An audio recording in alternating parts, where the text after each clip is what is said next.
మీ అమూల్యమైన ఓటును బాలినేని శ్రీనివాసరెడ్డికి వేసి గెలిపించగలరని నిర్మాత దిల్ రాజు కోరారు.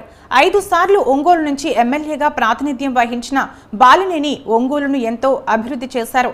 వైఎస్ రాజశేఖర రెడ్డి మంత్రివర్గంలో మినిస్టర్గా పనిచేసి వారి శాఖ ద్వారా డెవలప్మెంట్స్ చేశారని దిల్ రాజు తెలిపారు. ఆల్రెడీ ఉమ్మడి ఆంధ్రప్రదేశ్ లో గానీ ఇప్పుడు సపరేట్ అయిన ఆంధ్రప్రదేశ్ లో గానీ 5 సార్లు ఒంగోలు నుంచి ఎమ్మెల్యేగా ప్రాతినిధ్యం వహించి ఒంగోలు డెవలప్మెంట్ కి ఎంతో ముందుకు తీసుకెళ్లారు. ఒంగోలు కాన్స్టిట్యున్సీని అలాగే ఉమ్మడి ఆంధ్రప్రదేశ్ వైఎస్ రాజశేఖర రెడ్డి గారి టైంలో మినిస్టర్ గా కూడా వారి శాఖ ద్వారా ఎంతో డెవలప్మెంట్ చేశారు.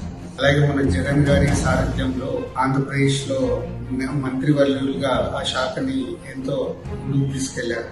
సో ఇప్పుడు మళ్ళీ ఒంగోలు నుంచి బాలినేని గారు వైసీపీ పార్టీ ద్వారా 6వసారి నిలబడ్డారు. సో తప్పకుండా మీ అమూల్యమైన ఓటుని బాలినేని శ్రీనివాసరెడ్డి గారికి వేసి గెలిపించగలరని ప్రార్థన.